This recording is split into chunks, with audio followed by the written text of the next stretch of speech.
How dare you touch me again? You can't do this. I just did. Stop. The ballroom glittered like something out of a movie. Crystal chandeliers shimmered above silk gowns and tailored tuxedos.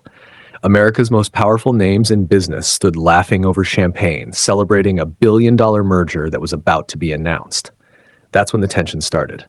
Near the center of the room stood a calm, sharply dressed black man, quietly observing the crowd. No flashy entourage, no loud introductions, just confidence. Most people assumed he was another executive, maybe someone's plus one.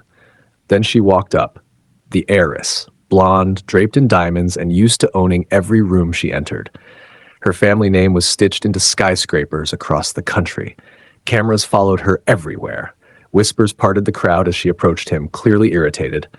"You don't belong here," she snapped, loud enough for nearby guests to turn. The man didn't flinch. "I think I'm exactly where I'm supposed to be." That calm response only made her angrier. She accused him of pretending, of sneaking into a private investor event. A few uncomfortable guests tried to intervene, but the heiress was on a roll. Embarrassment turned into arrogance. Arrogance turned into something worse. And then it happened. She slapped him. The sound cut through the ballroom like a gunshot. Glasses froze midair. Conversations died instantly. Across the room, security started moving. But the man didn't react the way she expected. He didn't raise his voice. He didn't threaten her.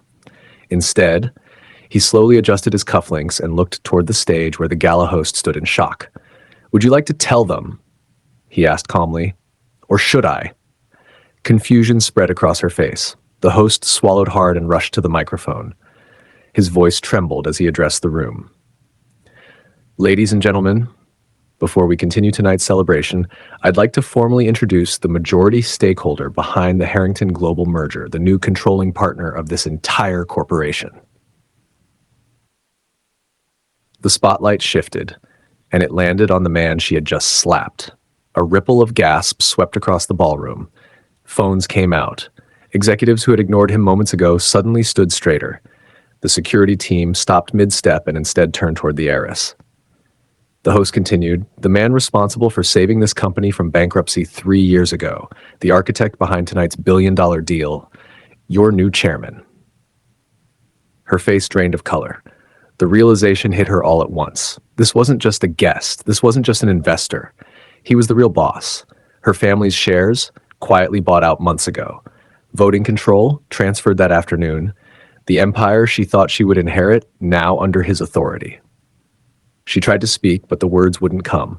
He stepped closer, voice still steady. "Respect isn't inherited. It's earned." The room stayed silent as he turned to security. "Please make sure Miss Harrington gets home safely. She's no longer required here. Not expelled in anger. Not humiliated with insults. Just dismissed." Within seconds, the power in the room had completely shifted. Board members who once praised her now avoided eye contact. Investors moved toward him instead. By the end of the night, headlines were already writing themselves. The slap scene around the ballroom, the heiress who misjudged the wrong man, the quiet CEO who never needed to shout. And as the cameras flashed and the crowd surrounded the new chairman, one thing became painfully clear. She didn't just slap a man. She slapped the future owner of everything she thought was hers.